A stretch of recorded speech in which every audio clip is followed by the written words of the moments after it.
નમસ્કાર મિત્રો, શેર બજાર ગુજરાતી યુટ્યુબ ચેનલમાં તમારા બધાનું સ્વાગત છે. મિત્રો, આજે આપણે વાત કરવાના છે જીપીટી હેલ્થકેર લિમિટેડ ઈસ્ટર્ન ઇન્ડિયામાં mid size multi speciality full service હોસ્પિટલો અને જેલોનું સંચાલન કરે છે એ કંપનીના આઈપીઓ વિશે. આ કંપનીનો આઈપીઓ 22 ફેબ્રુઆરી એટલે કે આવતીકાલે ઓપન થવાનો છે અને આ આઈપીઓમાં નવા શેર અને સાથે સાથે ઓફર ફોર સેલના મિક્સર તરીકે પબ્લિક ઇસ્યુ લોન્ચ કરવાની છે કંપની. તો આના વિશે આપણે ડિટેલમાં માહિતી જોઈએ, જેમ કે આઈપીઓ કેટલી સાઇઝનો છે, પછી આઈપીઓ ની પ્રાઇસ બેન્ડ કેટલી રાખી છે અને આઈપીઓ શેર બજારમાં ક્યારે લિસ્ટ થશે, રોકાણકારોએ આમાં રોકાણ કરવું કે નહીં એના વિશે આપણે ડિટેલમાં માહિતી જોઈએ. તો મિત્રો, આપણે સૌથી પહેલા વાત કરીએ આઈપીઓ ની તારીખ અને પ્રાઇસ બેન્ડ શું રાખ્યું છે. તો જીપીટી હેલ્થકેર લિમિટેડ નો આઈપીઓ 22 ફેબ્રુઆરી ઓપન થશે અને 26 ફેબ્રુઆરી 2024 ના રોજ બંધ થશે. ઇસ્યુ માટે 177 થી 186 રૂપિયાની પ્રાઇસ બેન્ડ નક્કી કરવામાં આવી છે. પછી આપણે વાત કરીએ ઓફર્સની ડિટેલ્સ. તો કંપની આઈપીઓ માટે 525.14 કરોડ રૂપિયા એકત્ર કરવાનો ટાર્ગેટ ધરાવે છે. એટલે કે કંપની 525.14 કરોડ રૂપિયાનો આઈપીઓ સાઇઝ રાખી છે, જેમાં 0.22 કરોડના શેર ફ્રેશ ઇસ્યુ અને 2.61 કરોડના શેર ઓફર ફોર સેલ હેઠળ વેચવામાં આવશે. આ ઇસ્યુના અપર પ્રાઇસ બેન્ડ હેઠળ કંપની કુલ 485.14 કરોડ રૂપિયા એકત્ર કરશે અને તેની કુલ માર્કેટ કેપિટલાઇઝેશનના 1500 કરોડ રૂપિયા હશે. બન્યન્ટ્રી ગ્રોથ કેપિટલ એલસી આઈઆઈએલએલસી જે 2.60 કરોડથી વધુ ઇક્વિટી શેરની સંપૂર્ણ શેર હોલ્ડિંગનું વેચાણ કરશે, જે પેડઅપ ઇક્વિટી શેરના 32.64% છે. આ સાથે મોરેશિયસ સ્થિત પ્રાઇવેટ ઇક્વિટી ફંડ કંપનીમાંથી બહાર નીકળી જશે. એટલે કે ઓફર ફોર સેલ હેઠળ મોરેશિયસની કંપની પણ બહાર નીકળી જશે આ શેર કંપનીમાંથી. કંપની આઈપીઓ નો ઉદ્દેશ શું છે એના વિશે વાત કરીએ તો આ ઇસ્યુથી પ્રાપ્ત થયેલા નાણાંનો ઉપયોગ કંપની બેંકો અને નાણાકીય સંસ્થાઓ પાસેથી લીધેલા ઉધારની ચૂકવણી માટે અને બાકીના સામાન્ય કોર્પોરેટ હેતુ માટે કરવામાં આવશે.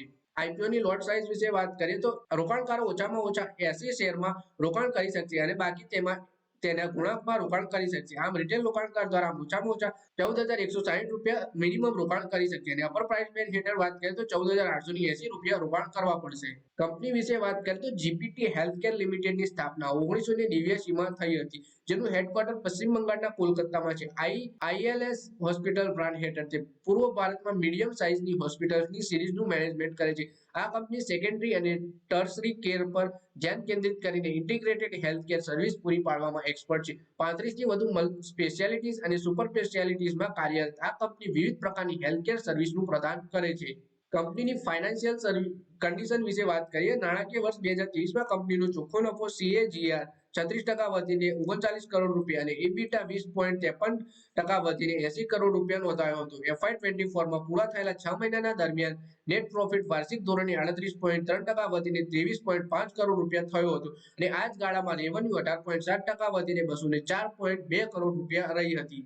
લીડ મેનેજર્સની વાત કરીએ તો જેમ ફાઇનાન્શિયલ લિમિટેડ જીપીટી હેલ્થકેર આઈપીઓના બુક રનિંગ લીડ મેનેજર છે, જ્યારે Linkin time India private limited આ ઇસ્યુ માટે રજિસ્ટ્રાર છે. પછી આ આઈપીઓમાં રોકાણ કરવા માંગતા રોકાણકારો માટે કેટલા જોખમો છે એના વિશે વાત કરીએ. કંપની તેની આવકનું લગભગ 70% હિસ્સો પશ્ચિમ બંગાળની હોસ્પિટલોમાંથી મેળવે છે, જે જીપીટીના મોટાભાગના દર્દીઓને આરોગ્ય સેવા આપે છે. તમામ હોસ્પિટલો ભારતમાં પૂર્વીય વિસ્તારમાં આવેલી છે અને આ હોસ્પિટલોની આવક અને બિઝનેસ પર પશ્ચિમ બંગાળની આર્થિક અથવા રાજકીય પરિસ્થિતિમાં થતો કોઈ પણ ફેરફાર સીધી અસર કરે છે. એટલે કે પશ્ચિમ બંગાળમાં જ્યારે પણ રાજકીય અને આર્થિક સ્થિતિ અને રાજકીય સ્થિતિ પર ફેરફાર થાય ત્યારે આ કંપની પર સીધો જ અસર જોવા મળી રહે છે. પછી વાત કરીએ, કંપની થર્ડ પાર્ટી કોન્ટ્રાક્ટનો વિવિધ સર્વિસ ફંક્શન પણ આપે છે. આવા થર્ડ પાર્ટી કોન્ટ્રાક્ટની કોઈપણ ભૂલની વિપરીત અસર બિઝનેસ અને રેપ્યુટેશન પર પડી શકે છે, જેમ કે દર્દીના ઇન્ટરફેસ, ઇનવોઇસિંગ અને સ્ટોક મેનેજમેન્ટ સહિતના કાર્યોમાં મદદ કરવા માટે third party hospital information management software સિસ્ટમનો ઉપયોગ કરે છે.